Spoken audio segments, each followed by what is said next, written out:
Hey guys, so for those of you that will watch Luke's episodes of Luke Who's Talking, you'll know that a few weeks ago he received a question based on whether I was doing any crafty bits for the van. And my answer was yes. And so what I'm doing today is starting one of those projects, which is some little curtains for around the van. The store I've been waiting for to open in town is finally open. I've got a private appointment where I get 45 minutes to walk around the shop all on my own and look and touch anything I want. So that's today's plan. But before I head out, I thought I'd show you the areas that I'm going to be working on. So under the sofa, there are a few places that we're going to do some work on. So you've obviously got the toilet here. A bit unsightly, one of the first things you see when you walk into the van. So we're going to have a little curtain here. Luke has something special planned, which I'm sure he'll tell you about soon. He's very excited for his battery compartment. So if we move along, we've got the extra seat that comes out to make way for the passenger seat. So there's going to be another curtain just along here. Moving away from the sofa, we've obviously got the wardrobe. Right now you can see everything that's in it, so the idea is to have something here as well. And finally, we've got this big area under the kitchen. So I think what I'm going to do is probably two curtains, just to hide all this. So they're just going to be very simple. I'm going to use the plastic thin elasticated hooks strips that you put on the top. So it's just going to be a very simple seam. And then I can just throw those in wherever I need them, and hopefully it'll make the van a little bit tidier. So let's go shopping. Hi, so I've just got back from the shop. I had a little bit of fun. I spent a little bit of money.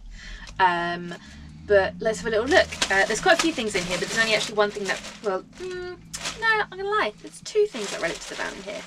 So, as most of you all know from the van, you'll see there's a sort of a blue-grey theme going on. So we thought we'd keep it quite simple. So all I've got is just about 4 meters of a plain grey material. Obviously needs a bit of an iron. So it's nothing fancy, but it's going to do the job. It's what we wanted. So I'm really pleased I was able to get that.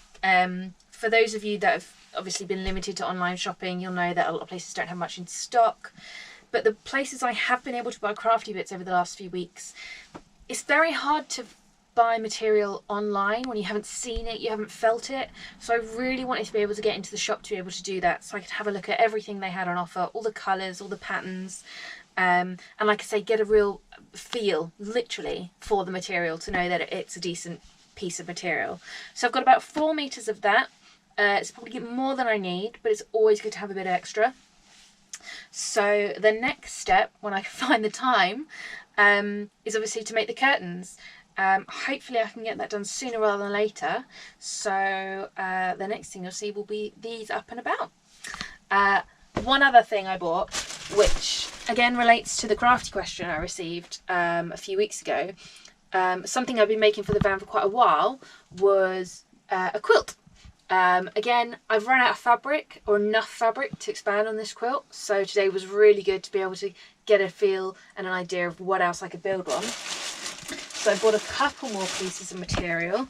As you can see, they're the same, but they're contrasting, so I'm really hoping that I have enough. I only bought 1 meter of each, but that I'm very excited about, to carry on with the quilt for in here, and hopefully I can get that done sooner rather than later. So yeah, like I said, let's get cracking.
Hi guys, so I have been busy sewing away, making some curtains with the material that I showed you, and everything is done, and I've got a final result for one of them right here.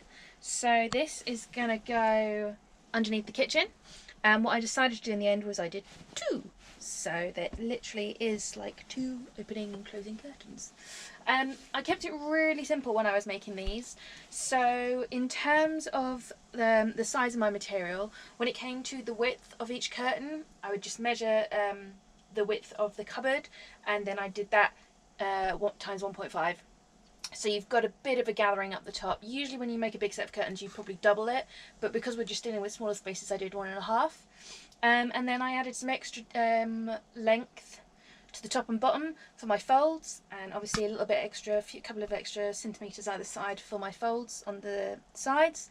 And when it came to that, all I did was I would fold over my edges and crease it with an iron, and then fold over again, so you've got a neater edge. You haven't got your rough edge where you've cut on show. I know it's on the back, but as you can see, so this is folded over twice and you've got a nice smooth edge.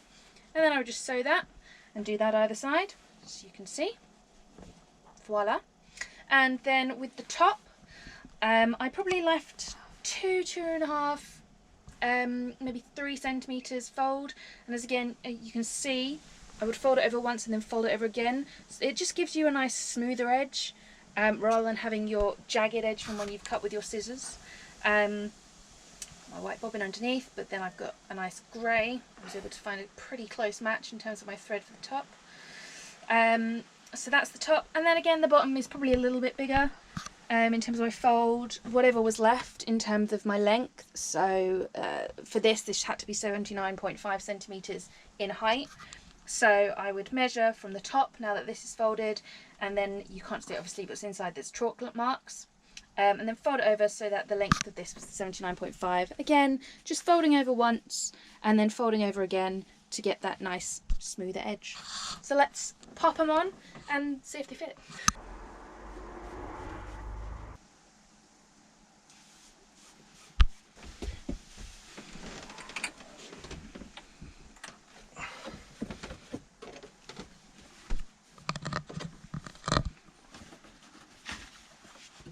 Half and half. I've got a little bit of playing around to do with some of these cabinets to make the curtain kind of sit fully flush, but get rid of that, yeah. But tidies up that unsightly kitchen. So got a curtain for the wardrobe. We got a curtain down here, and we got a curtain covering our toilet. I'll show you that all in a minute.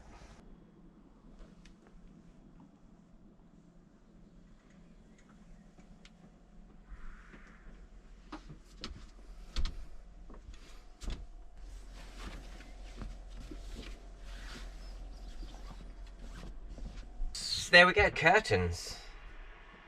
Gonna have some little bits of Velcro to hold the bottoms down in places and the sides to the, to the frames. But yeah, it just covers up like my toilet as well. That was probably important. So you just flap the curtain up the top, get the toilet out, do your business, put it away. Yeah, so it just covers all those unsightly areas, and without hundreds of doors, it makes things a bit more interesting. But I think it's really nice. It's a nice colour fabric. It goes well in here. It's quite easy to just push the curtains aside, get what you need. Well, Becca's done a great job. I really like it. Van is getting there, so close to getting ready to move in. Becca's working on a few more crafty bits for the van, which you'll see, I'm sure. But yeah, it's getting very homely now. The last sort of touches are happening. So if you enjoyed that video, please hit the thumbs up button. It helps me out a lot. And subscribe if you haven't, and I'll see you in the next video. Thanks a lot.